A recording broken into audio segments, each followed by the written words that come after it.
Good afternoon, dear student. So today we start our one type of loader. That name is the direct linking loader. Okay. So in yesterday lecture, we see about the direct linking loader and general scheme loader. Okay. So ये दो loader already हमने complete किया. अभी तक हमने कितने loaders के types देखे हैं? First one is the compile go loader. Second one is the general scheme loader. Third one is the absolute loader. And अभी जो fourth जो loader हम देखने वाले वो है direct linking loader. Okay. So हमने अभी तक loader का third unit है वो start किया है. So loader linker ये unit का नाम है. So loader के force functions होते हैं. So force function कौन कौन से हैं? Allocation, reallocation, linking and loading. ये 4 functions loader के होते हैं. Okay. Then loader में 4 types हैं. Sorry, 6 types है. उसमें से अभी तक हमने कितने types लिए हैं? First one is the which type? कौन बताएगा? Compile and go loader. Second one is the general scheme loader. Third one is the absolute loader. And अभी मैं जो loader का type ले रही वो है direct linking loader. Okay. So क्या ये linking loader इसके बारे में देखते हैं. इसका डिजाइनिंग भी है. Okay. So start करते हैं direct linking loader. So it is the type of relocatable loader. Okay. So अभी तक ये relocatable loader ये हमारा हुआ नहीं, लेकिन इस स्टेटमेंट एक्सप्लेन करने के लिए मैं एक्सप्लेन करती हूँ कि relocatable मतलब क्या है कि relocatable ये भी एक लोडर का टाइप है कि इसमें क्या होता है कि रिलोकेशन की जो भी इंफॉर्मेशन वो लोडर स्टोर करता है. ओके.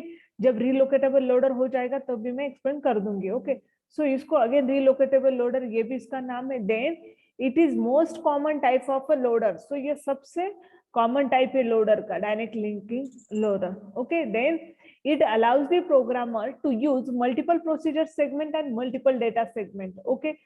So ये प्रोग्रामर को क्या अलाउ करता है कि इसमें कुछ रेस्ट्रिक्शन नहीं है कि एक ही प्रोसीजर सेगमेंट चाहिए, एक ही डेटा सेगमेंट चाहिए, नहीं. सो यहाँ पर multiple procedure segment and multiple data segment allowed है. सो क्या है ये सेगमेंट मतलब क्या? सिंपल प्रोग्राम बोल सकते हैं आप.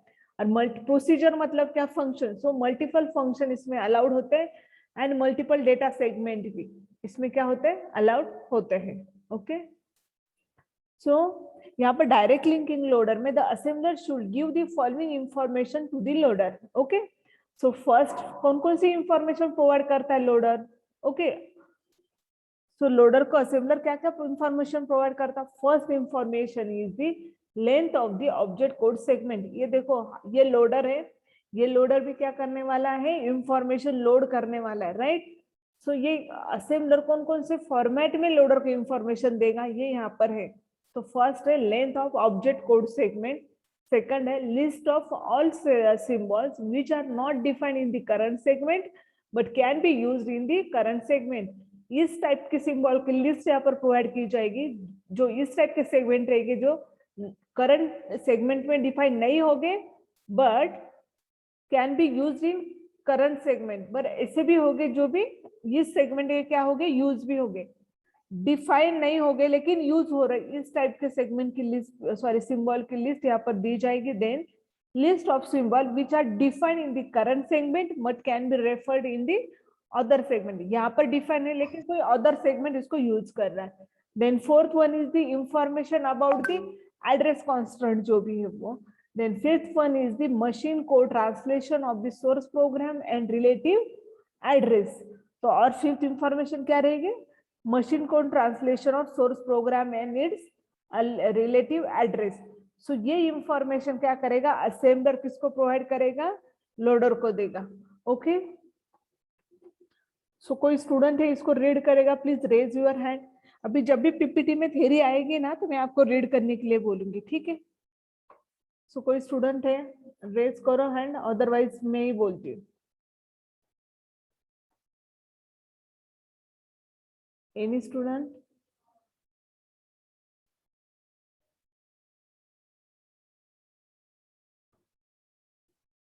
Sakshi Jain. Sakshi Jain, are you there?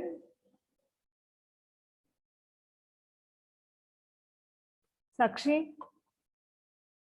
Yes, ma'am. PPT दिखाई दे रहे हैं ना आपको? Yes ma'am. करो रीड। फर्स्ट है the assembler should give. The assembler should give the following information to the loader: the length of the object code segment. Second, a list of all symbols which are not defined in the current segment but can be used in the current segment. Third, a list of all symbols which are defined in the current segment but can be referred in the other segment. Fourth, information about address constants. Fifth, machine code translation of the source program and relative address. Okay, good success. So यहाँ पर ये दो जो भी second and fourth में से आपको लग रहा है कि ये सेम सेम है क्या? नहीं, यहाँ पर ऐसे सिंबल की लिस्ट प्रोवाइड की जाएगी जहाँ पर ऐसे कुछ सिंबल है जो करंट सेगमेंट में डिफाइन है लेकिन यूज हो रहे हैं, और यहाँ पर क्या है, करंट सेगमेंट में डिफाइन है लेकिन अदर सेगमेंट में यूज हो रहा है, ऐसा है। तो इसका अगेन प्रैक्टिकली भी हम आगे देखने वाले। Okay, so to the place of place the object code in memory there are two situation. Okay, जब भी हम ऑब्जेक्ट कोड मेमोरी में प्लेस करेंगे तब दो सिचुएशन है। एक तो address of object code could be absolute, the address of object can be relative. So दो टाइप्स के एड्रेस रहेंगे, एक तो एब्सोल्यूट, एब्सोल्यूट मतलब फिक्स, एंड सेकंड क्या रहेगा एड्रेस कैसे रहेगा ऑब्जेक्ट कोड का, एक तो रिलेटिव। ओके, सो इस टाइप के क्या रहेंगे एड्रेस रहेंगे जब भी ऑब्जेक्ट कोड मेमोरी में प्लेस रहेगी। ये दो टाइप की सिचुएशन रहती है। Okay, so the list of symbol not defined in the current segment but used in the current segment are stored in a data structure. It is called a use table. Okay, so यहाँ पर जो symbol हमें store करना है इसके लिए दो table use है। First one is the use table and second one is the definition table. So कौन से सिंबल ये यूज टेबल में रहेंगे जो कि वो अभी सेगमेंट मतलब क्या, वो फंक्शन, वो प्रोसीजर। ओके, एक से हम जो भी ऐड फंक्शन अगर हम कंसीडर करते सी में, तो वो जो फंक्शन है तो वो करंट फंक्शन है, जैसे इसको यहाँ पर बोलते करंट सेगमेंट है। ओके, तो list of symbol not define in a current segment, इस टाइप का जो सिंबल है जो करंट सेगमेंट में क्या है, डिफाइन नहीं है। Okay, but another but use हो रहा है करंट सेगमेंट में। अगर इस टाइप के जो सिंबल्स है उसकी एंट्री कहाँ पर होगी, यूज टेबल में। एंड डेफिनेशन टेबल में किसकी एंट्री रहेगी, define in the current segment and refer by the other segment.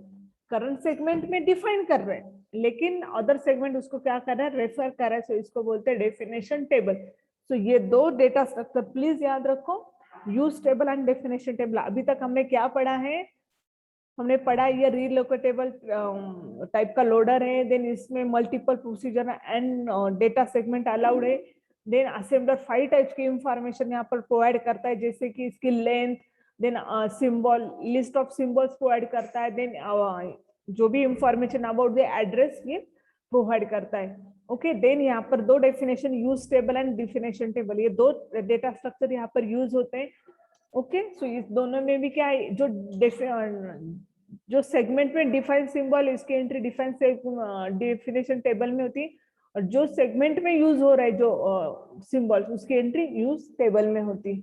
Okay, so यहाँ पर ये जो भी इंफॉर्मेशन अभी मैंने ये 5 टाइप्स की इंफॉर्मेशन प्रोवाइड करता है असेंबलर। ओके, सो ये जो भी इंफॉर्मेशन प्रोवाइड कर रहा है वो कौन से फॉर्मेट में कर रहा है, यूजिंग द कार्ड फॉर्मेट में। ओके, और आपके मतलब कार्ड या उसको टेबल बोल सकते हैं। इस 4 टेबल से असेंबलर क्या करता है, वो इंफॉर्मेशन लोडर को प्रोवाइड करता है। मैं फिर से वो स्टेटमेंट रिपीट कर रही हूँ, असेंबलर क्या करता है, ये जो लोडर का इंफॉर्मेशन प्रोवाइड करनी वो 4 टेबल में प्रोवाइड करता है। कौन कौन सा, ESD external symbol dictionary record, second text record, third RLD relocation and linking loader, sorry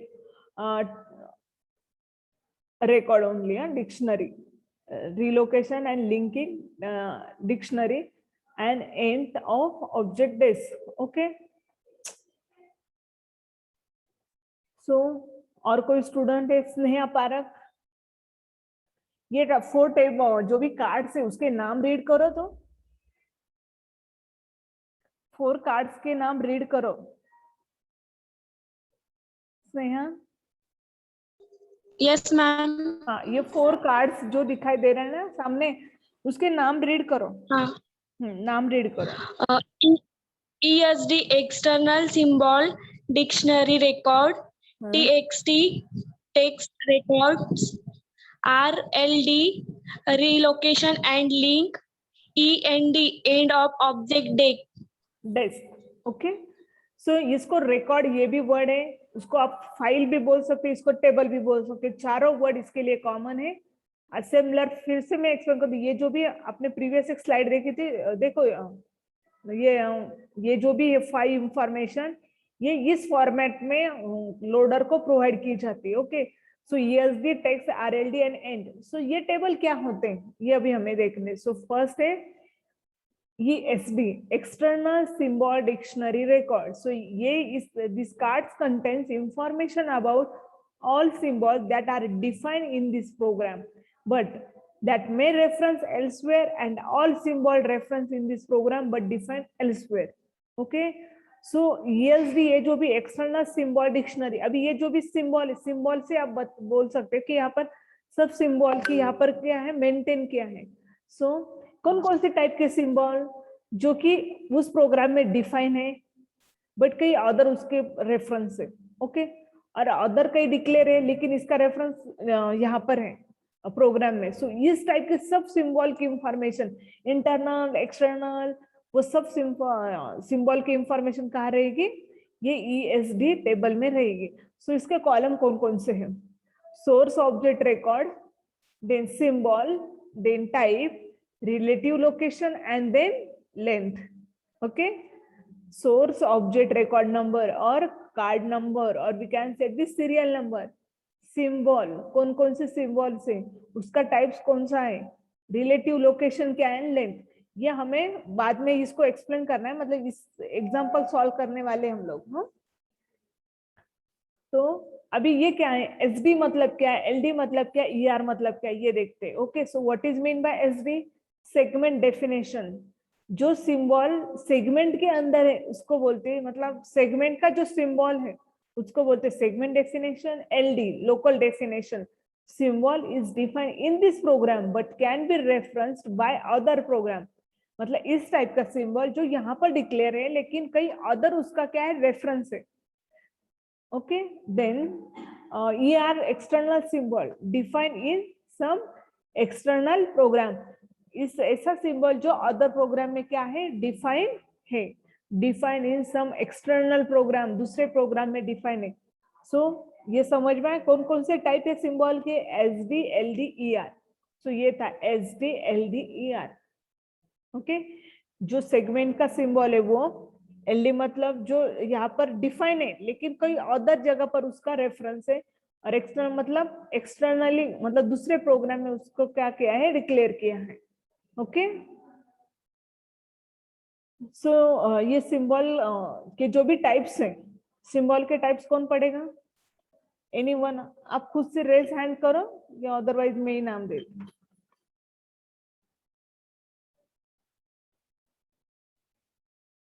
ताकि आपका भी ध्यान रहेगा।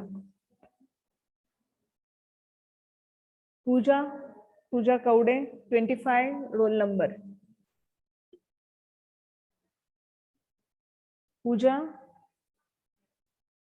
प्रज्ञा 2 मिनट, अगर पूजा ने रिस्पॉन्स नहीं किया तो आपका ही चांस है। Okay Pragya continue. Assembler records ESD, type SD, segment definition, symbol in segment. LD, local definition, symbol is defined in this program, but it can be referenced by other program. ER, external symbol, defined in some external program. Okay Pragya, so next time TXT record.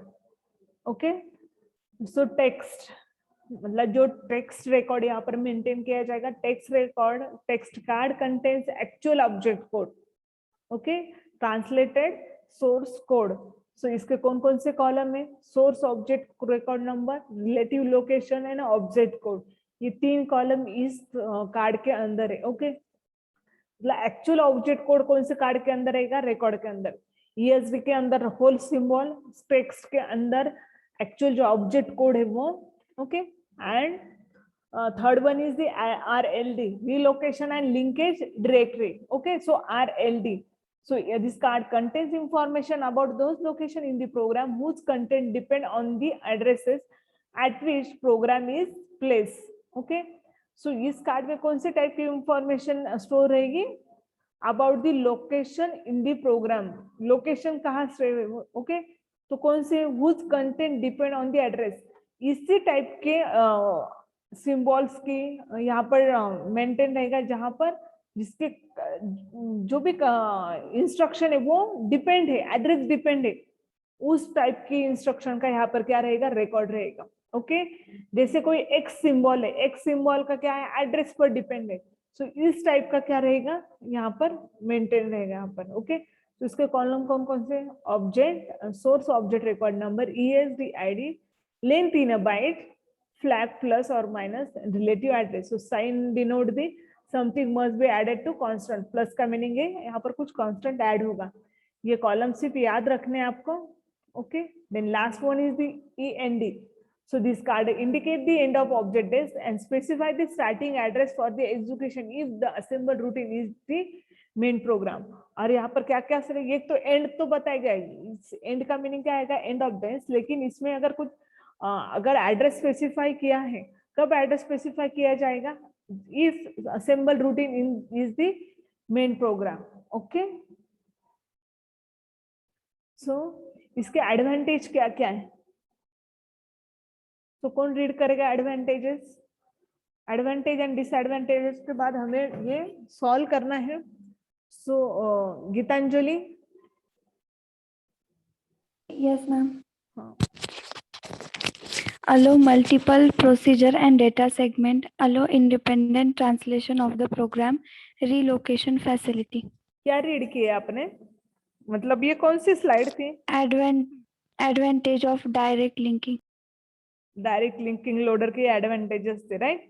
तो firstly slide में मैंने बताया था कि यहाँ पर क्या होते हैं, it's allow the multiple procedure and data segment, allow the independent translation of program and relocation facility. मतलब डायरेक्ट लिंकिंग लोडर इसमें क्या है, सब जितने एडवांटेज या जितना मतलब ये जनरल पर्पज लोडर, ये ज्यादातर यही लोडर क्या करते हैं यहाँ पर यूज होता है. ओके, नेक्स्ट है डिसएडवांटेजेस. खुश क्या है? Kushal Sawant. Kushal, are you there? Kushal Sawant, hello. हाँ यस मैम, हेलो. रीड करो disadvantage of direct linking loader. Are non-suitable for multitasking.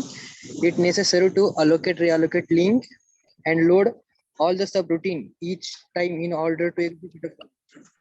Loading procedure cannot be extremely time consuming. Designed to direct linking loader is more complicated than absolute loader. Okay, good. So यहाँ पर क्या है, ये multitasking के लिए नहीं useful है. यहाँ पर मल्टीपल प्रोसीजर सेगमेंट वगैरह ओके, लेकिन एट अ टाइम मतलब loading linking at a time सब होगा, ये इसके लिए पॉसिबल नहीं है. देन हर टाइम की it is necessary allocate the reallocate link and load of all subroutine each time in order to execute. So हर सब रूटीन को क्या करना पड़ता है, ये चारों भी फंक्शंस प्रोवाइड करने पड़ते हैं या चारों फंक्शन एग्जीक्यूट होते हैं. Okay, loading process can be extremely time consuming. So loading के लिए यहाँ पर टाइम लगता है. देन अब इसका डिजाइनिंग कॉम्प्लिकेटेड है. ओके, आपने मतलब एब्सोल्यूट लोडर का मैंने ये आपको एल्गोरिदम बताया था, ठीक है, वो एल्गोरिदम इजी है. अभी मैं आपकी इसको डिजाइनिंग जब बताऊंगी तब आपको समझ में आएगा ये सच में बहुत कॉम्प्लिकेटेड है. ओके, सो इसकी डिजाइनिंग कॉम्प्लिकेटेड है. सो अब इसकी स्टार्ट करते हैं how to design the direct linking loader. Okay, so इसको जो इनपुट आएगा डायरेक्ट लिंकिंग लोडर को, वो क्या है, एक object module as a input आएगा. ओके, एंड वो ऑब्जेक्ट मॉड्यूल क्या होगा, 4 सेक्शन में डिवाइड होगा, ESD, text, RLD and end. So अभी what is this ESD text, ये हमने प्रीवियस स्लाइड में देख लिया है कि क्या होता है. Okay, so for designing purpose it requires the 2 steps to complete the linking process. Okay, so in the pass one में क्या होगा, assign the addresses to all external symbol. Okay, pass 1 में क्या होगा, सब सिंबल को एड्रेस असाइन होगा. Okay, so it use the global ESD. Okay, so global external symbol table, ऐसे इसका लॉन्ग फॉर्म है. पास 2 में क्या होगा, actual perform loading and relocation and linking इसमें होगा. मतलब यहाँ पर सिर्फ अलोकेशन का काम क्या होगा, एड्रेस अलोकेशन का काम किसमें होगा, पास 1 में. एंड पास 2 में क्या होगा, actual loading, relocation and linking. Okay, so pass 1 में जो टेबल क्रिएट करते हैं ग्लोबल एक्सटर्नल सिंबल टेबल, ये प्रिपेयर होगा. So it's contain the every external symbol and corresponding absolute address value किसमें होगी, पास 1 में जो भी GST क्रिएट होगा. ओके, सो यहाँ पर दो पासेस क्रिएट होते, पास 1 एंड पास 2. तो ऑब्जेक्ट मॉड्यूल 1 एंड 2 वो किसके पास जाएंगे, पास 1 के पास. पास 1 में क्या होगा, ये कॉपी ऑफ ऑब्जेक्ट रिकॉर्ड करेगा एंड उसी के साथ वो GEST क्रिएट करेगा. ओके, एंड देन पास 2 क्या करेगा, पास 2 पास 1 का भी इनपुट आउटपुट लेगा, देन ऑब्जेक्ट डेस भी लेगा एंड GST भी लेगा, and then it prepare for execution. So pass 2 में क्या होगा, लोडिंग, लिंकिंग एंड रीअलोकेशन, ये सब पास 2 में होगा. ओके, एंड देन इसका आउटपुट क्या होगा, load the object code into the memory.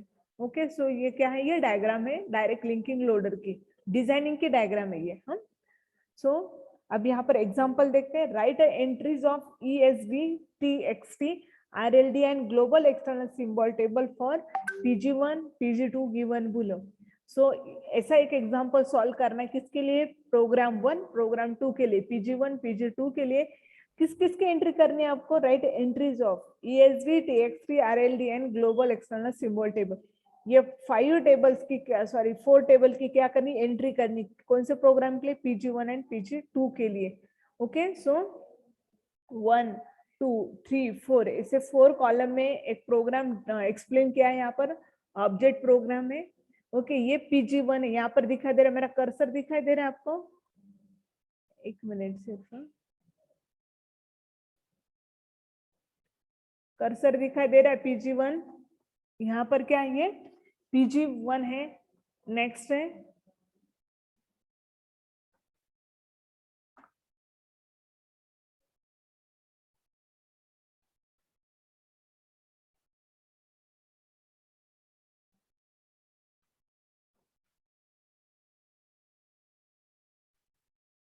Next, ये क्या है, यहाँ पर PG2 है. सो प्रीवियस PG1 है, ये PG2 है. अब PG1 का देखते हैं. ओके, सो PG1 में क्या क्या दिया है, ऑब्जेक्ट रिकॉर्ड 1, 1, 2, 3, 4, 5, 6 नॉर्मली नंबर्स है. रिलेटिव एड्रेस है, रिलेटिव एड्रेस ये पूरा प्रोग्राम गिवन है. सो रिलेटिव एड्रेस क्या है, 0 PG1 का. ओके, उसकी program start, then entry, extern है. एंट्री मतलब इस प्रोग्राम के वेरिएबल, एक्सटर्न मतलब ये वेरिएबल ऐसे यहाँ पर डिफाइन किए, लेकिन अदर प्रोग्राम में ये क्या होने वाले, यूज होने वाले. ओके, देन यहाँ पर PG1 मतलब डिफाइन किए, ये वेरिएबल यहाँ पर क्या किए, डिफाइन किए हैं. ओके, देन DC मतलब ये कुछ प्रोग्राम के स्टेटमेंट दिए हैं. ओके, 40, 44, 488 ये क्या दिए, यहाँ पर स्टेटमेंट दिया और ये एंड हो रहा है प्रोग्राम. ओके, नेक्स्ट PG2 में सेम थिंग है, ऑब्जेक्ट रिकॉर्ड फ्रॉम 12 to 19, इसका रिलेटिव एड्रेस दिया है, and then start, entry, extern. Okay, so entry मतलब क्या, इसकी डेफिनेशन यही पर अवेलेबल होगी. एक्सटर्न का मीनिंग क्या है कि इसकी जो भी ये जो भी सिंबल्स है वो क्या है, दूसरे प्रोग्राम्स के. मैं फिर से एक्सप्लेन करती हूँ, स्टार्ट में प्रॉब्लम, ये यहाँ पर 2 ही स्टेटमेंट ऐसे अलग है. एंट्री मतलब क्या, ये इसी सेगमेंट के, यही प्रोसीजर के, यही सेगमेंट के क्या ये सिंबल से, जिसकी डेफिनेशन यही पर डिफाइन होगी. और एक्सटर्न का मीनिंग क्या है, ये अदर प्रोग्राम के हैं, मतलब PG2 का. यहाँ से भी आपको समझ में आएगा, PG1 and PG2. So PG1 मतलब इस प्रोग्राम को बिलोंग करेंगे, ये यही पर डिफाइन है, यही पर इसका यूज है. और एक्सटर्न का मीनिंग क्या है, ये PG2 में इसका डिक्लेरेशन है, यहाँ पर यूज हो रहा है. ओके, सो अभी इसको हम क्या करते, सॉल्व करते. सो ऑब्जेक्ट रिकॉर्ड क्रिएट करना हमें, मतलब हर PG1 का मतलब ESD टेक्स्ट RLD किसके लिए, PG1 के लिए ये चारों टेबल क्रिएट करने, PG2 के लिए चारों टेबल क्या करने हैं, क्रिएट करने। ओके, सो आप इसका स्नैपशॉट ले लो ताकि अभी मैं ये पेपर पर सॉल्व करने वाली हूँ। ओके, सो तब आपको बताना पड़ेगा मुझे और आपको भी समझ में आएगा। ठीक है, तो प्लीज इसका स्नैपशॉट ले लो PG1 का, यहाँ से PG1 समझ में आ रहा है एंड ये PG2 का ले लो। ओके, सो मैं यहाँ पर सिर्फ PPT में दिखा देती हूँ कि कैसे हम सॉल्व करेंगे। सो पहले हम ESD रिकॉर्ड फाइंड आउट करेंगे, देन हम फाइंड आउट करेंगे text record, then RLD record. किसके लिए, यहाँ पर देखो, object record for module PG1, ESD record, then text record. ऐसा हम क्या करेंगे, हर मॉड्यूल के लिए फाइंड आउट करेंगे, देन दोनों का GST। ओके, तो PPT से मुझे लगता है बेटर रहेगा, मैं पेपर पर सॉल्व करके दिखा देती हूँ। ठीक है, सो आप प्लीज इसका क्या ले लो, सिर्फ स्नैपशॉट ले लो PG1 का। ओके, फर्स्ट PG1 सॉल्व करेंगे, देन PG2। सो इसका MCQ में क्या क्या रहेंगे, कौन कौन सा डायरेक्ट लिंकिंग लोडर में कौन कौन से कार्ड्स अवेलेबल होते हैं, तो आपका आंसर चाहिए TXT, ALD, RLD and and record. So TXT में क्या होता है, RLD में क्या होता है, ESD में क्या होता है, इसकी इंफॉर्मेशन आपको होनी चाहिए। Okay,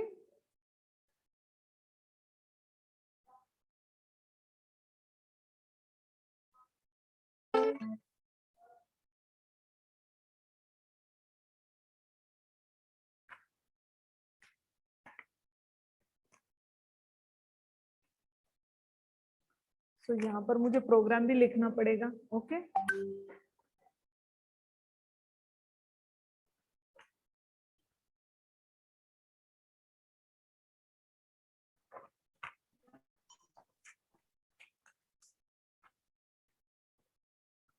so object record number,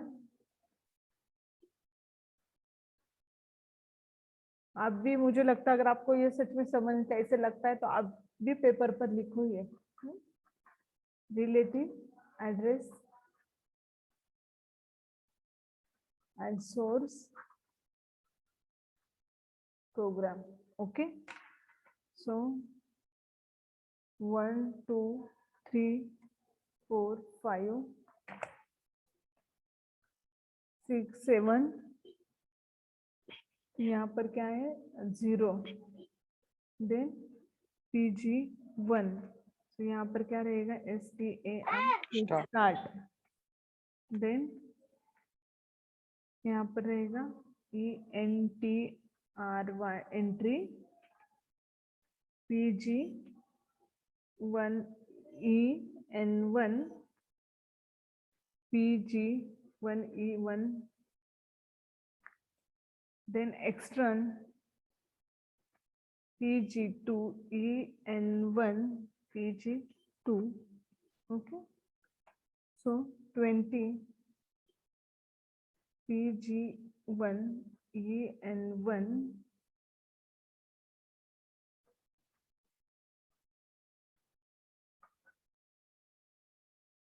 so ऐसे इक्वल दिया मतलब इसकी डेफिनेशन यहाँ पर है 40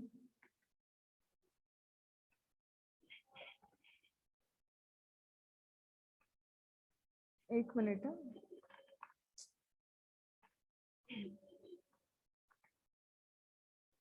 46 नंबर की लाइन है BCA PG1 EN1, then DCA PG1 EN2 plus 15. Okay, तो पहले मैं अटेंडेंस शेयर करती हूँ, बाद में प्रोग्राम लिखती हूँ। सो कल का लेक्चर अटेंड करो ताकि ये एग्जाम्पल फिर आपको समझ में आएगा। ओके, आज नहीं होगा ये एग्जाम्पल कंप्लीट।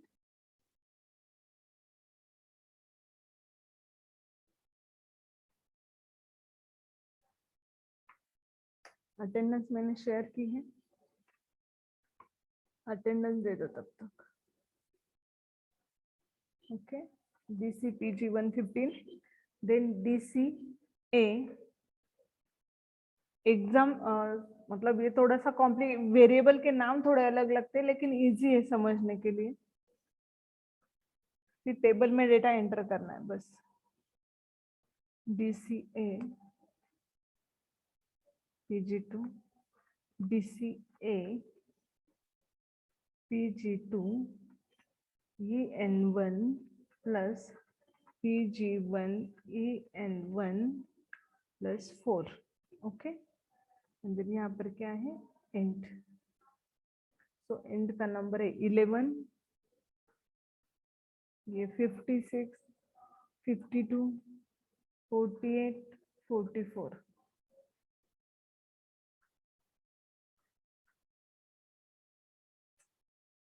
ओके, अब हम क्या करेंगे यहाँ पर object record for module PG1। अब क्या लेंगे हम ESD। हेलो,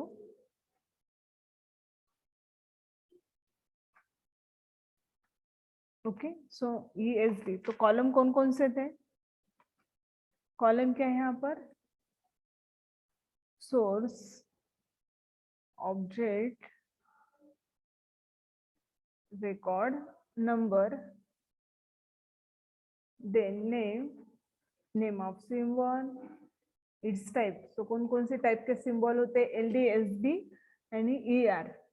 देन इसका ID हम लेंगे, देन रिलेटिव एड्रेस,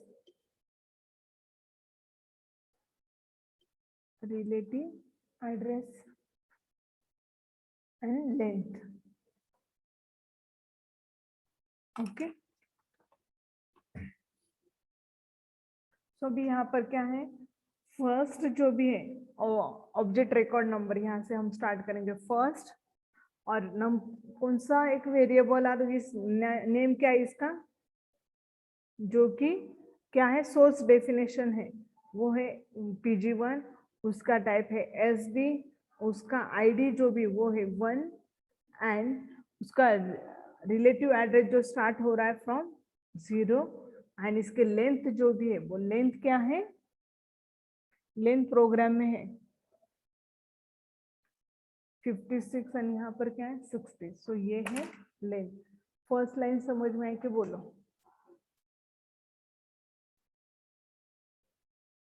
फर्स्ट लाइन समझ में आई कि आपको? 1 स्टार्ट किया, ये फर्स्ट सिंबल नेम, इसका टाइप सोर्स डेफिनेशन एक ही होगा क्योंकि ये क्या है सोर्स प्रोग्राम है, और इसकी डेफिनेशन ये है PG1 है, इसलिए यहाँ पर SD उसका नाम PG1। और इसका ID जो भी रहेगा ऑब्जेक्ट रिकॉर्ड किसको बिलोंग करे, 1 को। देन इसका रिलेटिव एड्रेस यहाँ पर दिया है 0, एंड इसकी लेंथ कितनी लेंथ है आपको 60। ओके, इसमें किसी कुछ प्रॉब्लम नहीं होगा। ओके, देन अभी नेक्स्ट क्या है, नेक्स्ट सिंबल क्या दिखाई दे रहा है, PG1 E1, right. So second PG1 EN1, ये सिंबल।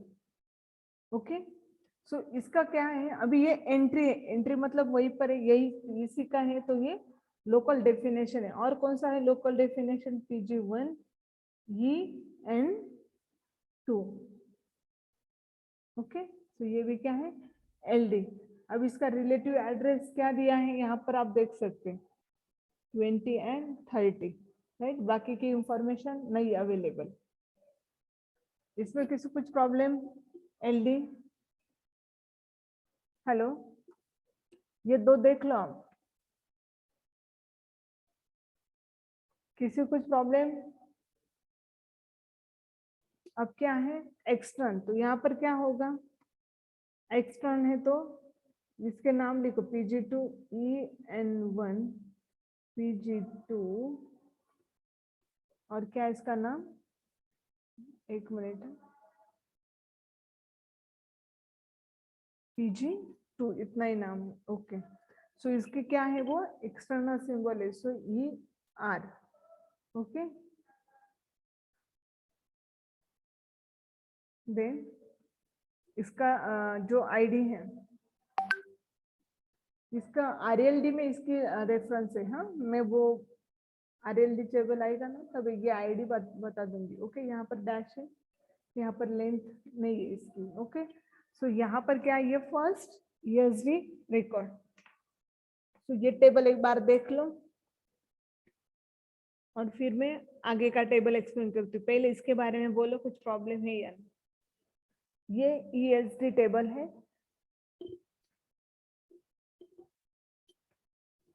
लास्ट 2 मिनट्स है, तो किसी को कुछ प्रॉब्लम होगा तो बोलो। वैल्यू कैसे आई, ऐसा अगर होगा क्वेश्चन तो बोलो, अदरवाइज नेक्स्ट जो टेबल है वो क्या आएगा, आरएलडी। ओके, सो पीजी 1 का कौन सा टेबल आएगा भी, नॉट आरएलडी, पहले क्या आएगा, टीएक्सटी। ओके, सो टीएक्सटी के बारे में हम क्या करेंगे नेक्स्ट, क्योंकि कंप्लीट नहीं होगा। ओके,